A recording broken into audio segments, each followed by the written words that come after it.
पाकिस्तान के आतंकवाद को लेकर भारत एक बड़ा कूटनीतिक अभियान शुरू करने जा रहा है। इसके तहत देश के सभी राजनीतिक दलों के 7 सांसद दुनिया के कई देशों की यात्रा करेंगे। केंद्र सरकार ने इस डेलीगेशन का गठन किया है। संसदीय कार्य मंत्री किरेन रिजिजू ने इसे सोशल मीडिया प्लेटफॉर्म एक्स पर जारी किया। ऑपरेशन सिंदूर पर सर्वदलीय डेलीगेशन का गठन किया गया है। इसमें अलग अलग देशों में जाने का कार्यक्रम होगा। डेलीगेशन में अलग अलग पार्टियों के नेता शामिल होंगे।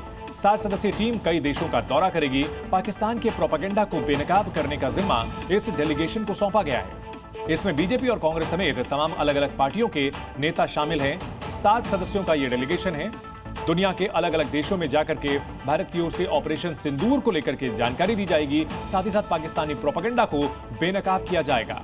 सर्वदलीय प्रतिनिधिमंडल में कौन कौन नेता हैं? कनिमोझी हैं, इसके अलावा वैजयंत जयपांडा भी हैं, साथ ही साथ रविशंकर प्रसाद हैं, सुप्रिया सुले हैं जो कि एनसीपी शरद पवार गुट की नेता हैं और शरद पवार की बेटी हैं, श्रीकांत शिंदे शिवसेना के नेता हैं। और पाकिस्तान की पोल कैसे खोली जाएगी? कई दलों के ये सांसद विदेश की यात्रा करेंगे और दुनिया में जाकर जानकारी देंगे कि पहलगाम में किस तरह से आतंकी हमला किया गया और इसके बाद ऑपरेशन सिंदूर में भारत ने कैसे आतंकवादियों के ठिकानों को टारगेट किया और दुनिया के सामने ये सच रखेंगे भारतीय सांसद। बताया जाएगा कि भारत की ओर से क्या कदम उठाए जा रहे हैं। पाकिस्तान की ओर से जो दुष्प्रचार किया जा रहा है उसका पर्दाफाश करने की जिम्मेदारी इस डेलीगेशन को सौंपी गई है। तो पाकिस्तान अंतर्राष्ट्रीय मंच पर जाकर के ये राग अलाप रहा है कि उसके ऊपर हमला किया गया जबकि भारत की ओर से आतंकियों को टारगेट किया गया था।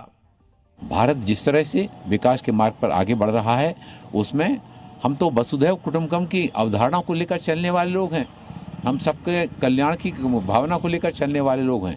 इसलिए हम भी आतंकवाद से हमारा देश भी सुरक्षित रहे और दुनिया भी सुरक्षित रहे, इसके लिए वैश्विक स्तर पर जनमंच तैयार करने के लिए लोगों तक आतंकवाद के विरुद्ध एकजुटता का भाव जागृत करने के लिए एनडीए के सांसद और बाकी राष्ट्रीय दलों के सांसद सब मिलकर के भारत का पक्ष दुनिया के देशों में जाकर रखेंगे।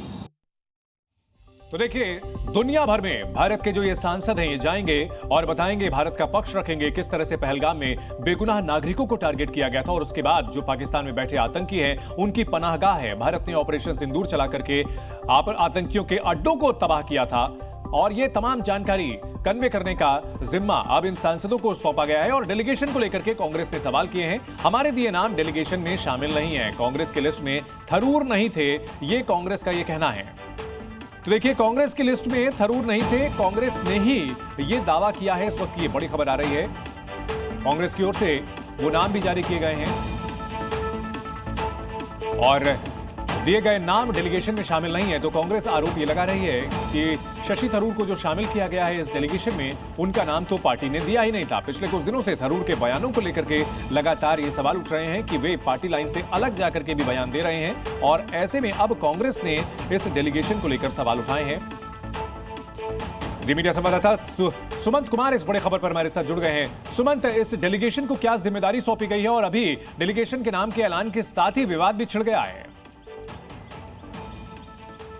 बिल्कुल, देखिए, एक बड़ा कूटनीतिक प्रयास है चंदन। मैं आपको साफ तौर से बता दूं, अब से थोड़ी देर पहले संसदीय कार्य मंत्री किरेन रिजिजू ने बाकायदा ये जानकारी दी है कि 7 जो डेलीगेशन है ये विदेश दौरा करेगा और 7 के नाम भी, जो डेलीगेशन की अगुवाई करेंगे उन सभी नेताओं के नाम भी आ गए। 7 में से 2 डेलीगेशन की अगुवाई बीजेपी सांसद रविशंकर प्रसाद और वैजयंत पांडा करेंगे, जबकि 5 अन्य जो डेलीगेशन है अलग अलग दलों के नेता इसकी अगुवाई करेंगे, जिसमें जेडीयू नेता संजय झा हैं, एनसीपी शरद पवार की सुप्रिया सुले हैं, डीएमके की कनिमोई हैं। ये तमाम नेता इसकी अगुवाई करेंगे। लेकिन देखिए, सबसे अहम बात, जिस तरह से जानकारी दी गई है इसका मकसद साफ है कि किस तरह से अंतर्राष्ट्रीय मंचों पर एक मैसेज देने की कोशिश है चंदन कि आतंकवाद के मुद्दे पे भले इंटरनल पॉलिटिक्स जितना भी हो हिंदुस्तान में, आतंकवाद के मुद्दे पे पूरी पार्टी, पूरा देश एकजुट है और वैश्विक मंच पे पाकिस्तान को किस तरह से बेनकाब किया जाए उसी मकसद से ही किया जाएगा। 2-3 अहम बातें मैं जल्दी से आपको बता दूं। सूत्र ये बता रहे कि 22 से 23 मई के बीच ये दौरा हो सकता है, करीब 10 दिनों का ये दौरा हो सकता है।